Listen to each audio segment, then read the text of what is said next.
What is going on, Packer fans? Happy Tuesday. Welcome into an all-new episode of the Pack a Day podcast. I'm your host, Andy Herman. You can follow me on Twitter at Andy Herman NFL. And you know, the one and only Justis Mosqueda. You can find him on acmepackingcompany.com, on Twitter at JUMOSQ. Justis, this is going to be a fun one to break down. I'm excited to talk about it with you. But first of all, how the heck are you doing? I'm doing great. The one unfortunate thing is my Ducks are going to play Ohio State this weekend. I don't know how that's probably not going to go great. Yeah, I don't think so. I'm not making it down to Eugene either because the tickets are crazy. You guys are joking about the Ohio State fans traveling and all that stuff. Don't ask me how I know this or why I care, but your former Duck, TJ Bass, got in the Cowboy game last night. He had a rough go of it. Really? Yeah. I was watching that game, but I wasn't really paying too close of attention until that fumble last second where that Landon Roberts play was unbelievable. 7 yards deep into the end zone, runs full speed across the formation at the snap and puts his helmet on the ball. And I'm like, I've never been that locked into anything in my life. That guy wanted that play more than I've wanted anything. So yeah. It was so impressive. And it reminded me of the Matrix where they collide in midair and then spin around and then the clips are empty or whatever. But I was trying to find a GIF of it easily and I couldn't do it. So I gave up very quickly, but it was so cool. The collision in midair and then the ball's out and then the whole game is on the line, just that ball sitting there. And then Dak's got to make the business decision of, does he go full Cam Newton or does he dive on it? He dove on it, which is good. Well, you could see the exclamation point populate on top of his head where he's like, that's the ball. That's the game. Yeah. It was amazing, but a really fun game. Not the most maybe aesthetically pleasing game through the majority of it, but it was a great ending. So what more could you want? The Steelers are just that's their brand of football. It is going to be ugly no matter what. It doesn't matter. Love the two Wisconsin edge rushers, TJ Watt, of course, and Herbig on the other side, just causing complete chaos. That was a ton of fun, but they got Benton on the inside, Kenna Benton on the inside too. It's just Wisconsin fest on that front. Yeah, but for sure. I digress. It is always fun talking whatever football, but let's talk some Packers football. As always, my friend, the floor is yours. Where would we like to go to first with Packers Rams? Let's talk about the pass rush because I feel like that's the thing that most people are worried about at this point. I'm not going to take a victory lap because I wouldn't have guessed Gary would be, this non-productive at this point. I had more worries about Preston and Slayton, and we could talk about Slayton's snap counts after this. But this was supposed to be the bounce back game against an offensive line with 5 guys on IR. And it just wasn't. And everything wasn't quick. I mean, Stafford was, Stafford's a full field progression guy. They've really leaned into that. This isn't the same offense that Jared Goff was running with the Rams at all. And they were kind of able to do what they wanted outside of, a couple pass breakups and, the interception and stuff. Obviously, he looked comfortable in the pocket, which is really unfortunate for the Packers because – you got Kyler next week. We're going to hear the excuse about the must rush and all that stuff again. Which again, I don't think that they're doing that on every single play. No, based off of, just the snaps and stuff. The chip stuff. I mean, there is truth to that. They are getting chipped on the edges and stuff like that. But when you look at the Packers rush rate versus the other teams that those teams have played, the Packers are dead last, and it's got to be better than that. It just has to be better. That's the thing is I know I don't even want to call it excuses, but the context or whatever, however you want to put it about, you're playing an early slate against mobile quarterbacks. They're getting a lot of chip help, all this stuff. Minnesota had really good tackle combo. They screened you pretty well. I get that. It has to be better than that for this defense to work. And that's what we've been saying. I'm laughing because I talked to Nagler today. And I literally, what you just said to me was literally verbatim, exactly what I said to him, of just basically being we can bake in excuses every single week. You know what? The first week you played Lane Johnson and Mailata, you had a mobile quarterback. I get it. Second week you had, again, another mobile quarterback. And I actually like Indy's tackles a little bit, maybe better than most. Braden Smith is solid, but and then again, Darisaw and O'Neal, pretty darn good offensive tackles in week 4. They obviously had some success rushing the passer, at least late in the game against Tennessee in week 3. This week, there's really not. But again, the chips and the stuff like that, I thought Minnesota did a great job of chipping and keeping extra guys in and really making it difficult. But at the end of it, like at some point, yeah, I get all of that is true. There's truth to all of it, but you still got to get to the quarterback. And especially when you get your one-on-one opportunities, which each of these guys throughout the course of the game are getting some one-on-one opportunities, you just got to find a way to win it. And they have not done so with any level of success so far this season, really at all. Yeah. Here, I'll look it up at APC. I just wrote a post about why I'm officially concerned about the pass rush, because I've been kind of pumping the brakes on it, even though I guess not pumping the brakes. How should I put it? I was very interested in how this game played out. Agreed. Because of what they had done previously. I wasn't willing to say that it was going to be like this the whole year, right? But I was concerned kind of coming into the season, probably a little bit more than other Packers fans, just because I kind of know how this defense works. And this is why teams got out of it. Right? Like everyone tried to do the Legion of Boom thing. Everyone drafted these long corners, and then they realized, oh, you have to have 4 pass rushers. And it's why it never worked in Atlanta, right? It's why Gus Bradley's failed in a lot of places, because he runs that similar style system, right? For people in the Midwest, a great example is probably Ohio State, right? Ohio State, up until they got that kid, the defensive coordinator out of Oklahoma State, spacing on his name right now. They were a middle of the field coverage team, really. They played cover 1 and cover 3. And that worked great when you had Joey Bosa, and that worked great when you had Nick Bosa, and that worked great when you had Chase Young. And as soon as you didn't have one of those like top 5 picks on the defensive line, things started to kind of unravel for them. And you're playing Bama, and you're like, why does that linebacker who runs a 4.8 taking that slot receiver vertical in trips? You're like, that doesn't make that much sense. So this is one stat, right? Next Gen Stats has Rashawn Gary's get off time at 0.95 seconds. That's about a tenth of a second slower than he's averaged the rest of his career at this point. That is not a scheme dependent stat, right? Which is why I think that's interesting to look at. He's getting off the ball slower. I've had people go in my mentions and ask if that's a 2-point stance versus 3-point stance thing. I don't think so. Like, you don't start the combine running in a 3-point because you're fast, or out of a 2-point because you're faster out of a 3-point, right? Right.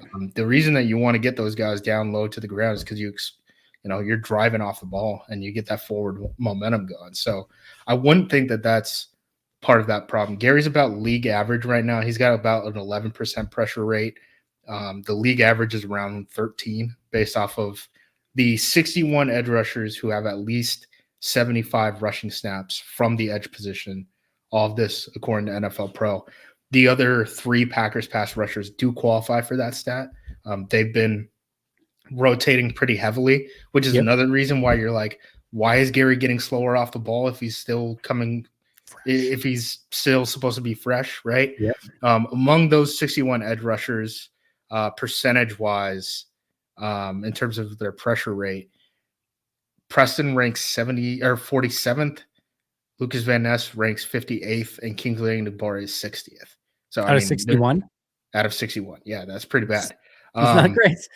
Yeah, so like Enagbare, I'm not sure what's going on with him. If we want to get down to the individual level, right?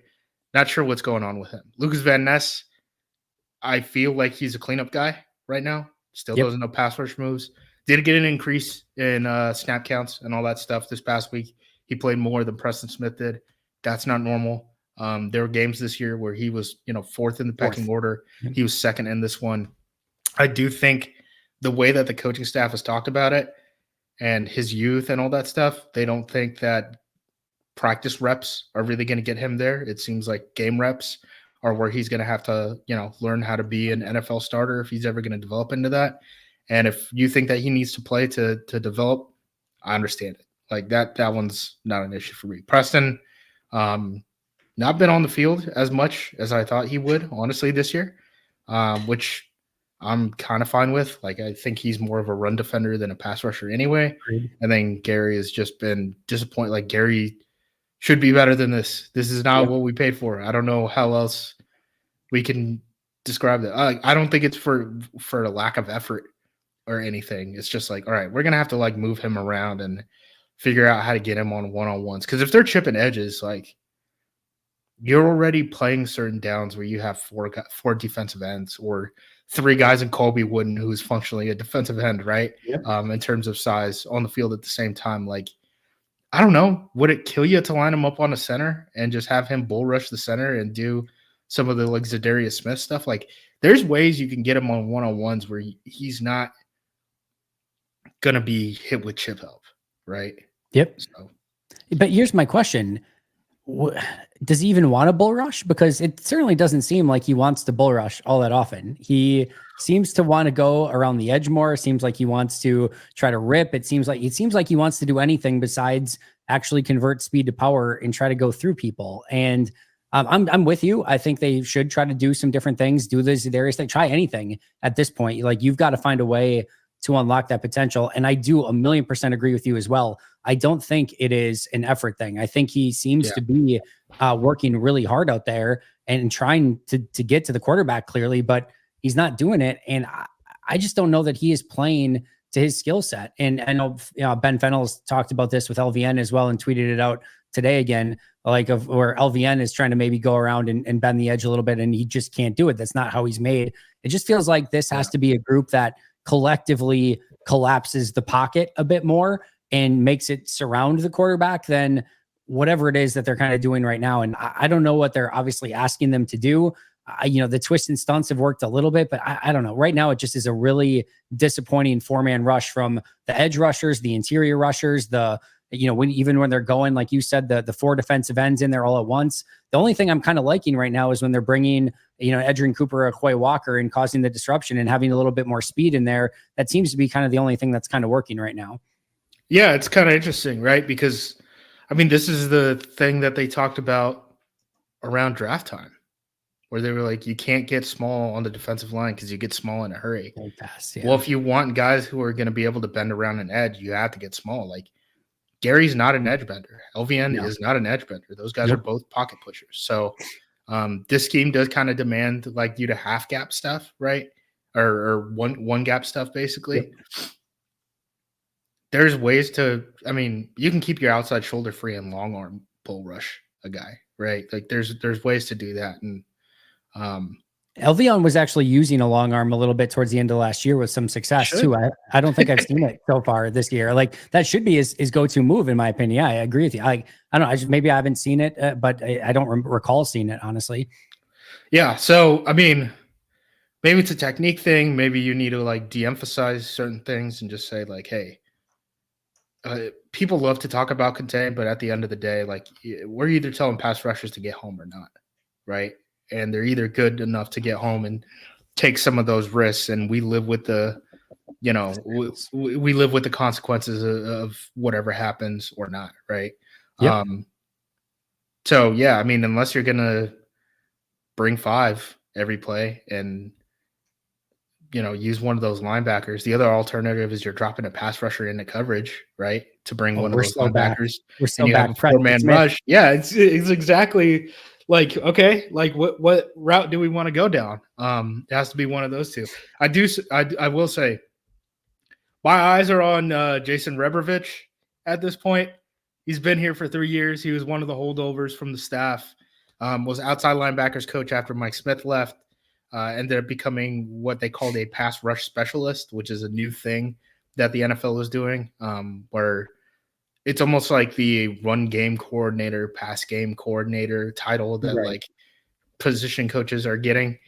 So he gets to be called pass game specialist. And then this past year, he got moved to the full-time defensive line coach, which is, includes the defensive tackles and defensive ends. So he's kind of been like working his way up the ladder, but I don't know if the pass rushers have gotten any better, and that's a problem. And at some point, you got to turn these guys into something, or you are going to be the one who's going to get replaced. Right? See, it's the only way to evaluate it, right? Like we don't have all 22 of what's going on in practice or what they're saying to the players in the film room or anything like that. So like for me, I'm like, all right, in each of these rooms, who is meeting expectations, below expectations, or above expectations? And you look at that defensive line as a whole, I don't think anyone's above expectations. And maybe Devontae Wyatt was coming a little bit closer, maybe to meeting expectations.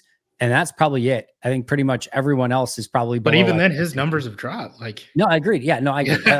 Like I would think at best, like maybe you could make an argument, and even that is a weak argument. So, yeah, I think you could pretty much make an argument everyone along the defensive line is underachieving so far. And the two things we were promised, right? We were promised more turnovers. That has happened. Check. And we were promised penetration on the defensive line, and that has not happened. So, yeah, I mean, Packers fans, you're justified in wanting more from this. Like, everything was built up to be more than this. You are not being blindsided by any means. The Packers cash spending this year are spending the second most on defense of any other team in the league.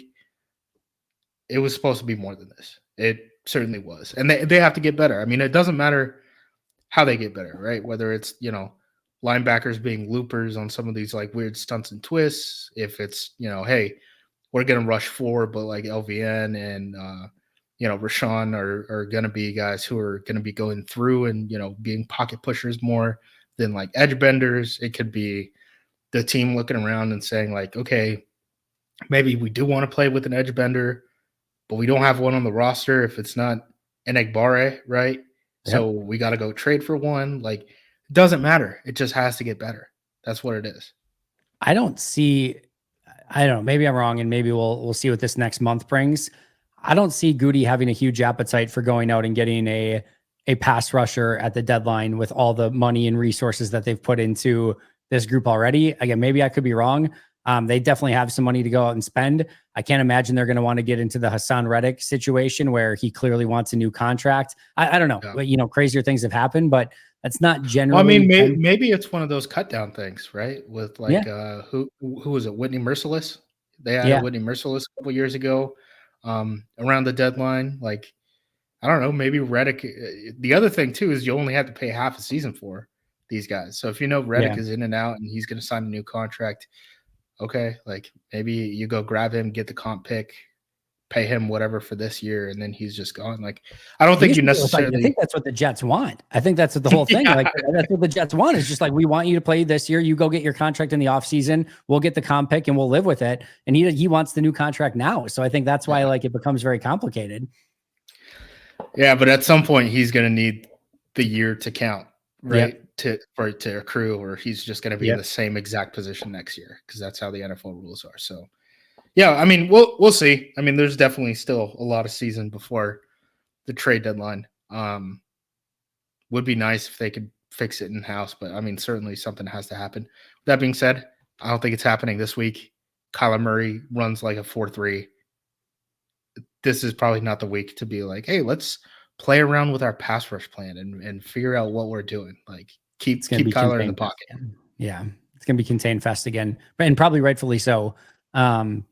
Put it on the defensive tackles, like rush upfield on the guy who's 5'9" and hold an edge. Like, and they just lost Will Hernandez for the season. Arguably, they're one of their best offensive linemen. So that will definitely hurt Arizona, and we'll see if Green Bay can actually take advantage of it. We'll talk about that game more in just a moment. What did you think about Jordan in this one? Obviously, really bad pick six, few inaccuracies here and there. Any concern? Much ado about nothing. Where are you at with Jordan? No, I mean, good reminder that he's a young guy. Probably his worst game this season, I would say. Agreed. Some of this, I mean, I didn't love the play call on the pick six.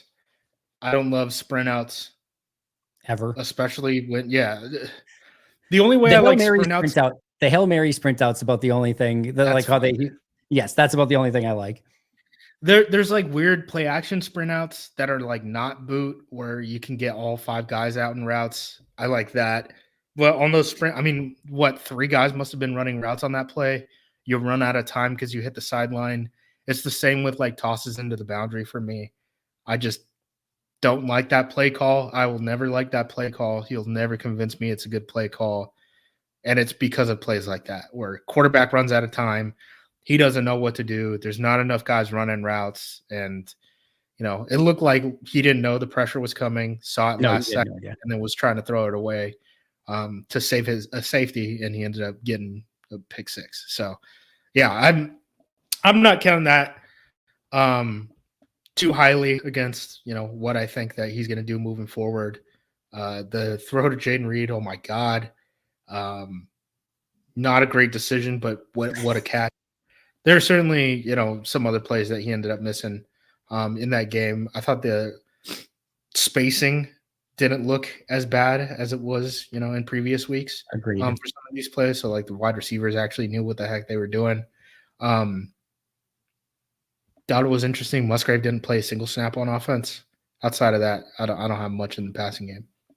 Yeah, I don't know why or what the point of activating him is if you're not going to play him a single snap, especially when Beck is out there too. I mean, I guess what Brenton Cox or Travis Glover would have been your other ones, and they probably wouldn't have had a real role anyway. So I guess maybe it would have been like if Kraft goes out, maybe they bring in Musgrave in some more, passing situations or whatever. But that was a little bit interesting in this one. Not super shocked. I didn't think he was going to get activated in this one. I expected him to be inactive. But again, maybe it was just more of an emergency in case Tucker Kraft went out with some of the stuff that they had in the game plan for the tight end position. But that was definitely interesting. Going to wide receiver for a moment, you talked about Jayden Reed and the catch that he made. I saw you post about slot production in the NFL through Sunday. He is number one on that list. I don't even know how I want to define Jayden Reed at this point. He is playing unbelievable, out of his mind, winning at every single level after the catch. He's blocking, like he is a complete wide receiver in a very tiny package. And like, it's really, really fun to watch right now. Yeah. I mean, he has the hands to return punts, right? He can do all the gadget receiver stuff. Yep. He can win on deep routes as a ball winner, even though he's not a, 6'4" guy or anything like that. He can separate over the middle of the field. And he's tough too. It's going to take maybe one or two defensive backs to bring him down. You're not just going to be able to get a hand on this guy and he's going to hop out of bounds or something like that. So, yeah, I mean, I don't know if he's going to have like an all-pro season. I know his stats will probably make that case for him just in terms of like the, total offense yards and all that stuff. But yeah, I mean, he's definitely the best slot receiver in the NFL right now, which is great. I'll take that. Like, feed that dude. I mean, this game was kind of interesting too because they were basically in 11 the entire time. They didn't use, the two tight end sets. Malik Heath ended up playing 3/4 of the game, which I don't think anyone expected that for him. I mean, he was a guy who was on the roster bubble, in August, right? So, yeah, just interesting how they kind of got out of this game, and hopefully we'll have Romeo back next week. Let's talk about that. Let's talk about the Romeo Doubs situation. It was interesting that on Sunday, Matt didn't seem to have a great feel of whether or not he was even going to be able to for sure have that conversation with Romeo. He was hopeful that they were going to. Sounds like they had that conversation on Monday. Per multiple reports, Romeo will be at practice on Wednesday. Matt made basically almost no talking points on it whatsoever on the press conference on Monday, basically just saying they're going to keep it all in house and everyone's ready to move forward. Where is your level of confidence is this just going to be Romeo goes back in the role that he was? Is he going to have to earn his way back? Is there and it's an impossible question to ask because obviously we're not in the building, but how could you see this going? The way that they talked about it was more like, yeah, they seem as shocked as Packers fans were that it was Romeo. Yes. Right. Because of everything that he's done for this team. Right. And he's been, I don't have to tell you guys, I'm sure you guys saw all the quotes from, August where they're talking about how, you don't have to think about the ball. Like it's all going to be split evenly. Like the ball's just going to be out there. That's how they want to run this wide receiver room. And you just got to do your job and help the team win and all that stuff. Right. And that's kind of who Romeo's been this entire time. So I kind of think they look at this and it's like an open shut door, right? It's like, all right, you got your suspension. Let's get back on track. Let's not make this a bigger deal than it needs to be. Let's not hold grudges moving Yep. forward and all that stuff, especially with Christian probably still being out this week, right? Who knows? Maybe like I know he was doubtful, and LaFleur said that he's hopeful that they got better news than what they expected and all that stuff. But I still would be pretty surprised if Christian played against Arizona. They're probably going to need him. I mean, I'm sure they didn't love having to play Malik Heath 3/4 of the snaps, No. right? Against the Rams. So I think they just want to get it done with. It does seem interesting because you mentioned, Sunday was kind of illuminating in terms of what LaFleur said. Because everything that we read, right, from the initial reporting from Bill Huber from Sports Illustrated was, someone had to go to his premises basically on Wednesday or Thursday during practice to find, Check. Romeo because he had, no call, no showed basically, right? What we don't know is what happened on Friday, right? True. And that's something that we haven't really pieced together yet because after Thursday, LaFleur was like, yeah, we're hopeful, Romeo will come back on Friday. And then after Friday's practice and his presser, he was like, yeah, we're just kind of like taking it day by day right now. And we never really got the answer of whether they had connected at that point or they were still in To me, it doesn't communication. seem like they did. It seems like he still Yeah, skipped out on Friday's practice would be my reading between the lines of it. But you're right. We haven't had the 100% confirmation of that, right. at least that I've seen. And then everything on Sunday was like, yeah, we're going to have that conversation on Monday, which, we're recording on Monday night and everything seems to have gone smoothly since then. So hopefully this is all just behind us. What's do your think hypothesis of what the impetus of this was? so. I It can't doesn't make totally, sense like, looking backward. It doesn't make yeah. sense looking backward. So it had to be something looking forward. So it had to, in my opinion, the way it's making sense to me at least, right? He's gotten all these targets, he's played all these snaps, he's run all these routes, right? It's not just blocking stuff, like he's running real routes and getting the ball. Yep. Through the first, month of the season, he played with a backup quarterback for 2 games. Everyone in the world knew the situation there, right? Yep. It had to have been what the role for him was in a Watson-less offense, in my opinion. That's what it Yeah. had to have been. And it had to have been the team saying, hey, we're going to feed Tucker Kraft a little bit more. We're going to feed, Jayden's going to get his touches, obviously. Let's get Wicks on more in cutters and stuff like that. And maybe Doubs felt kind of left out in that situation, especially considering, he's looking at that second contract. That second contract is obviously where he's going to make most of his lifetime money and all that stuff. It is worth saying, like, even people who have brought up like potential, and it's so weird because you're talking about a potential mental health issue that we don't even know is a mental health issue, right? Yeah. It's worth noting, even within the context of that, it's worth pulling a guy like Romeo aside and saying, like, okay, if this is what you're worrying about, though, this isn't helping your situation.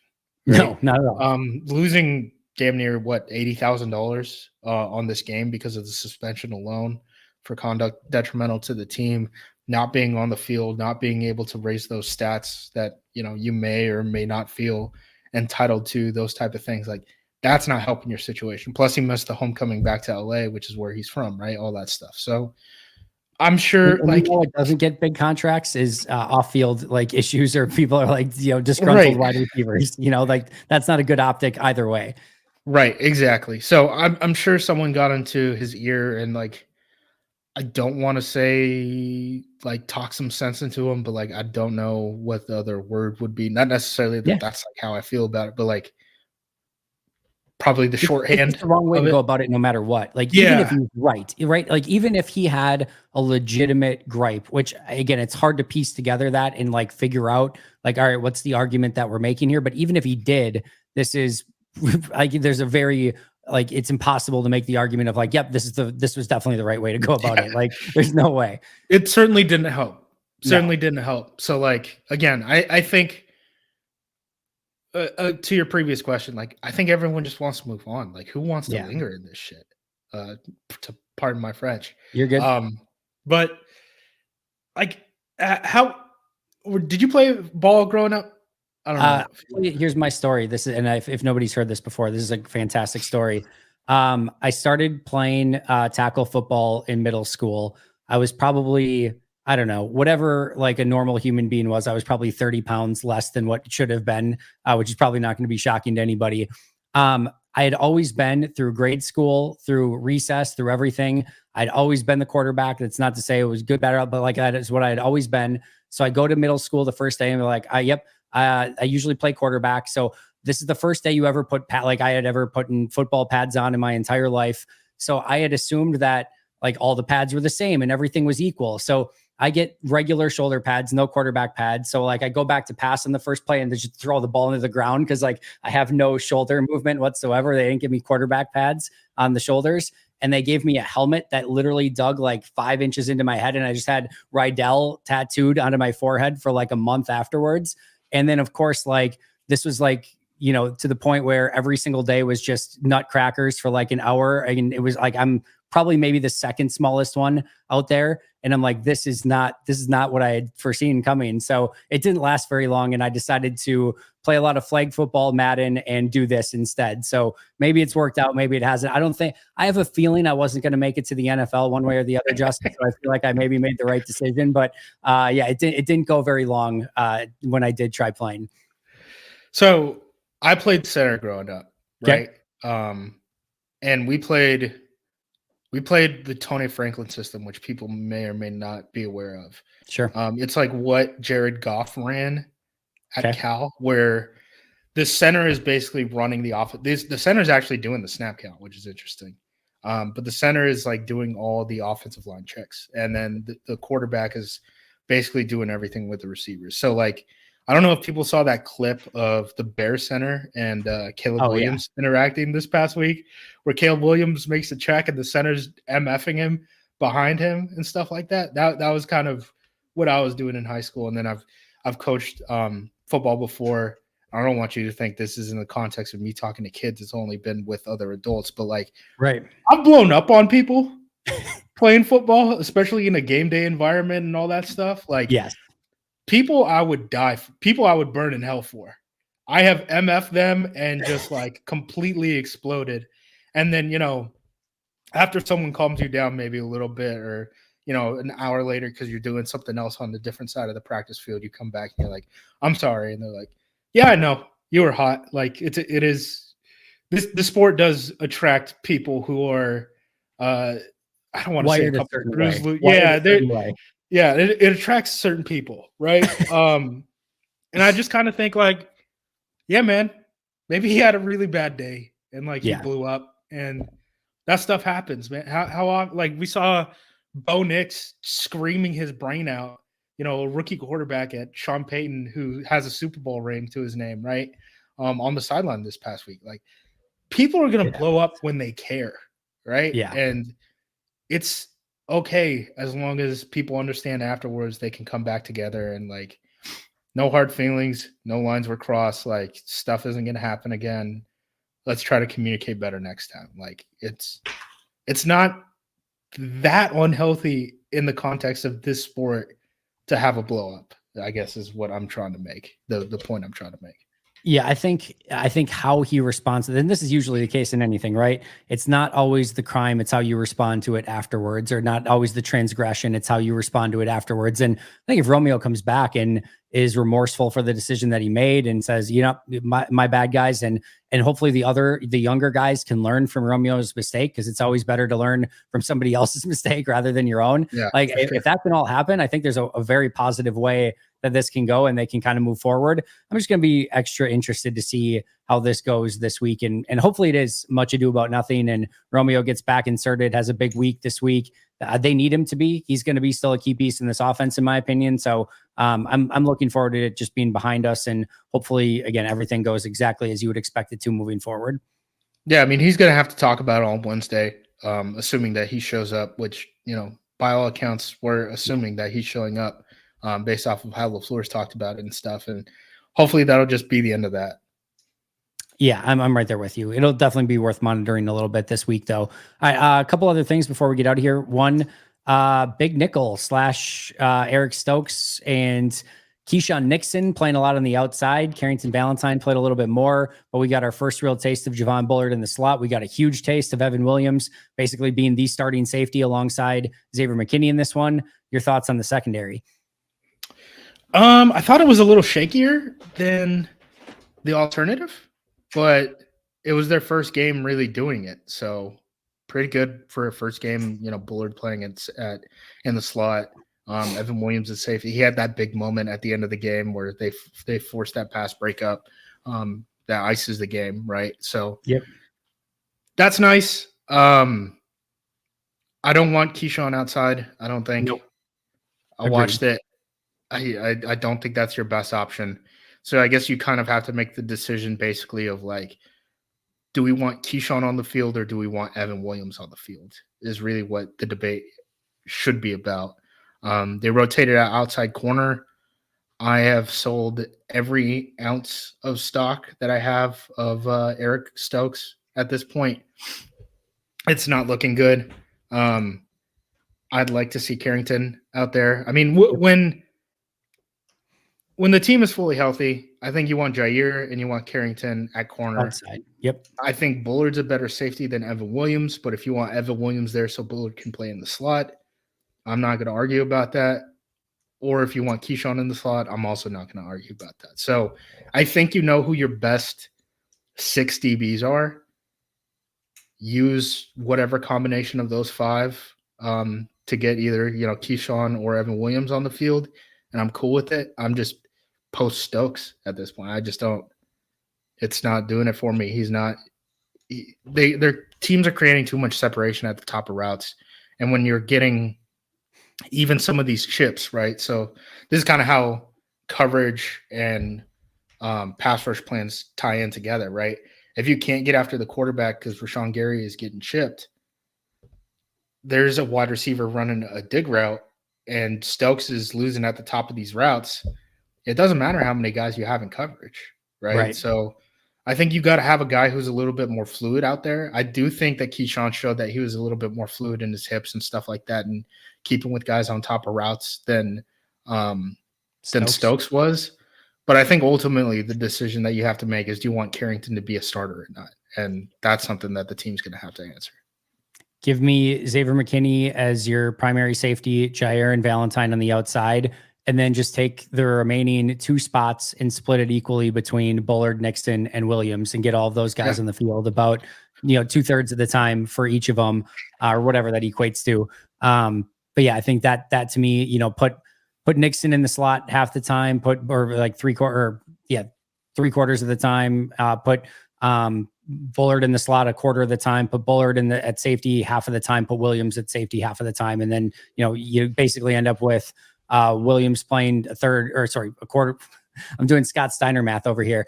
You end up with a Williams playing half the game, and then Javon Bullard and Keyshawn Nixon both playing 3/4 of the game. And to me, that's a solid rotation for everyone. I think you can get a smattering of Bullard in the slot in some big nickel situations. I think there's a place for that depending on who you're going against in the formations and things like that.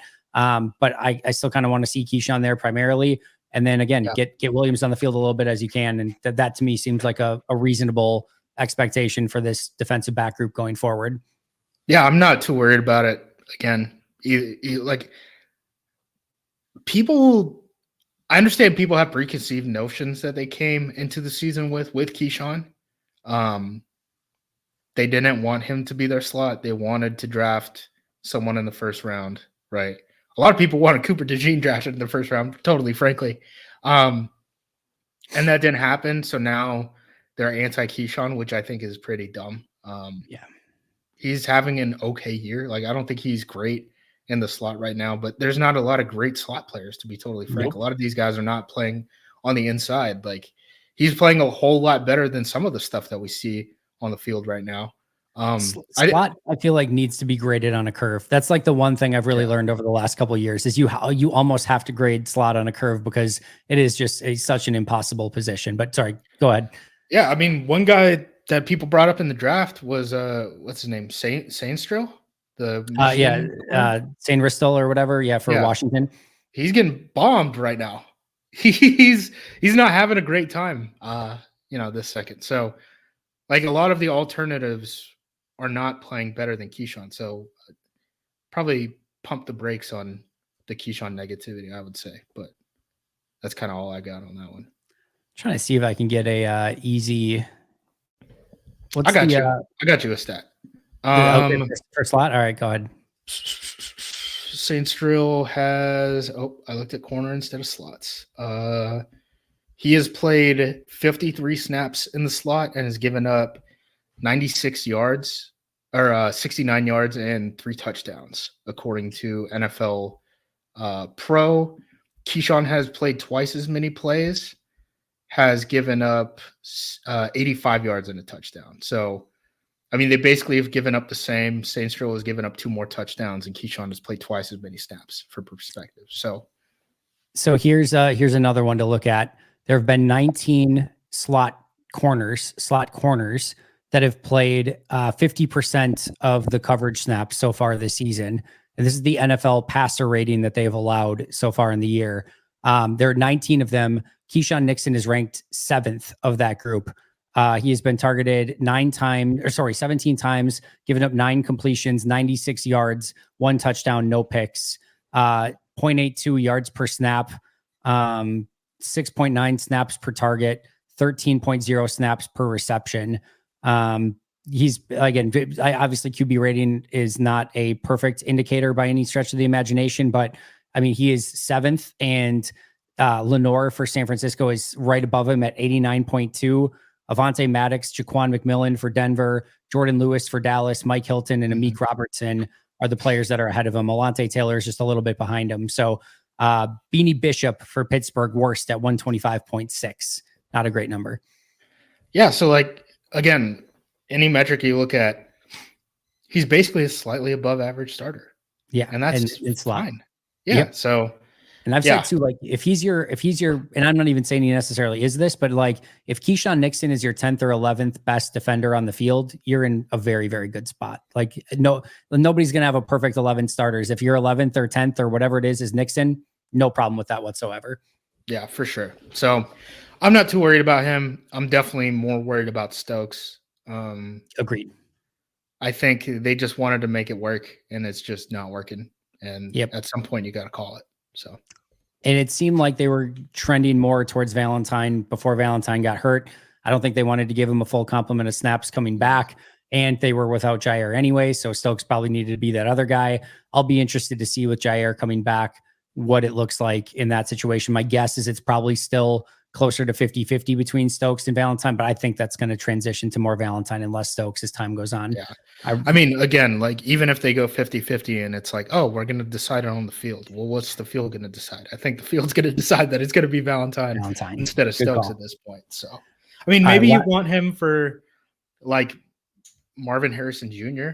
being like the outside wide receiver, longer body type of guy. Like maybe you're less worried about him killing you on in cuts and stuff like that, or being in tight formations. But I think like Stokes at this point is like a situational corner. Like you want a matchup guy.